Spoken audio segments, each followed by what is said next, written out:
I want to share something with you really quickly, and it it's a truth that I really kind of settled in, and some of what I'm getting ready to say is based on a question that I had gotten in my coaching earlier in the week. And it's from somebody that hasn't been here for a really long time, and they asked me, like, and I've been saying it a lot in my recent messages, but they asked me, why did I use the phrase fire? Like, when I'm going through something, why do I say fire? Like, why not trouble or even warfare, which is a word that Christians use a lot when they're going through something. And for me, I know particularly, and I gave this, I preached on this several years ago when I was talking about the story of Shadrach, Meshach, and Abednego. So the story of Shadrach, Meshach, and Abednego is recorded in the Old Testament in the book of Daniel. And they are three young men that are thrown into a furnace full of fire by a king, King Nebuchadnezzar. And the Bible says that in this, when they are thrown into the fire kills the men that threw them in the fire. Yet when they are in the fire, they do not get consumed. They are not being burnt alive. They do not die. And that in the fire, King Nebuchadnezzar sees them walking around, sees that he sees them unharmed. They had been tied up in ropes, and they are now free, like the ropes burn up. And the Bible says there is a fourth man in the fire with them. And this is before the physical demonstration of God as Jesus in the New Testament. And so King Nebuchadnezzar is shook. He calls them out of the fire. He says, get them out. And they get out of the fire, and the Bible says that they are then promoted. Like, King Nebuchadnezzar is like, okay, something miraculous happened here. And, they get promoted. And so here is the thing, right, for me. And I actually had this question before God, and this truth absolutely located me early this morning, because whenever I would hear the story of Shadrach, Meshach, and Abednego, whenever I was any church message I ever heard, it was about the power of God getting you out of whatever you were dealing with. And so for me, all I ever wanted was to get out of whatever I was dealing with. It was, and also there was a question, God, why am I going through this thing in this thing?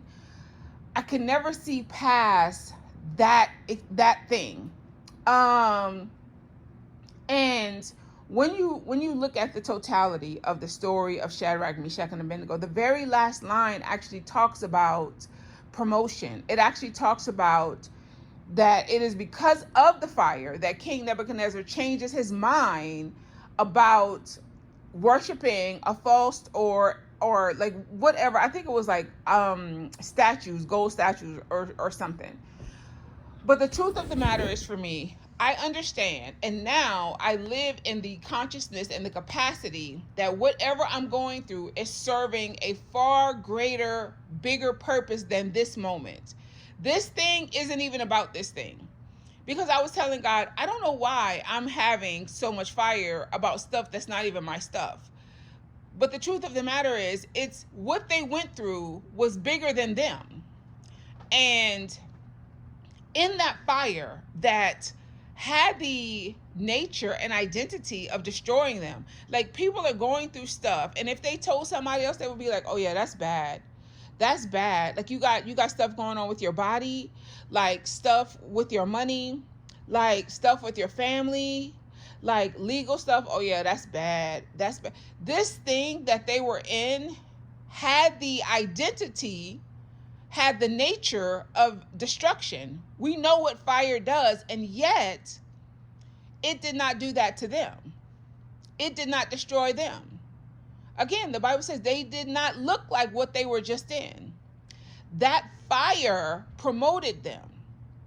And so anything that I'm going through, I know this, the promotion after this is bigger than this.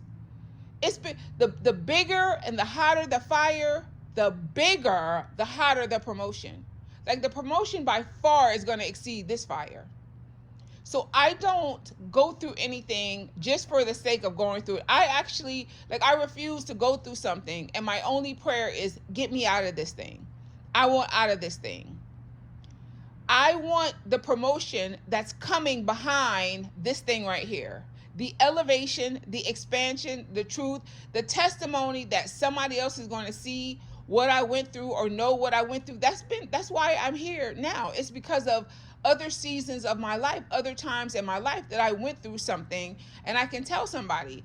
Yes, for me, the biggest thing that I feel like I want to demonstrate here is I'm not teaching you what I haven't lived through and what I haven't gone through and what I haven't seen demonstrated in my own life. Like, I'm not telling you nothing that I've not seen, the power that I've not seen it demonstrated in me, my life, my circumstances.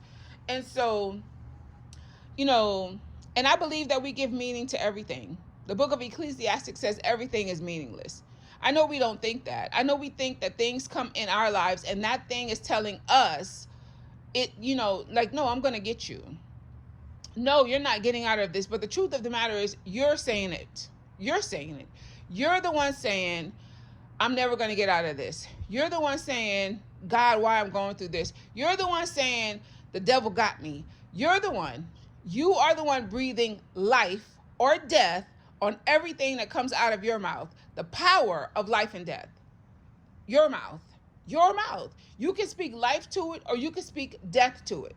Before Shadrach, Meshach, and Abednego are thrown into the fire, they give a word to King Nebuchadnezzar. They said, we're going to go in this fire and we know the God we serve. We know who he is. We know he's big enough to get us out this fire. We already know. Just let it be known. If we don't come out this fire, we still not bowing down to you. Just let it be known. If at the end of the day, God in his sovereignty, we still not bowing down to you. So go ahead and throw us. Go ahead. Call our numbers because we can walk right up in there because we're not bowing down to these statues. We're not getting ready to do that. We're not listening to you. That is the boldness in which we should be facing everything. Listen, I'm not giving up. I'm not quitting. I'm not throwing in the towel. I'm not agreeing with this. I'm not saying why, God, why. I'm not saying when, God, when. I'm not saying what, God, what. No, because I already know I'm coming up out this thing. And there's promotion behind it. There's elevation. There's no way I'm going through this thing right here. No. You can't tell me, no. There's no way I'm going through this. There's no way I'm facing this. There's no way my heart feels like this. There's no way I'm crying and scared and I'm surrounded. Trouble from the left, trouble from the right, trouble from the front, and I'm not getting ready to be promoted. Oh, and this ain't no regular kind of promotion right here. This right here is some supersonic promotion. This is some out of this world, I can't even call it type of promotion. Because this right here, yeah. So, for me, with whatever, I'm calling it fire. Because number one, I'm not dying in it. I'm not going to be destroyed in it. I'm going to be promoted behind it.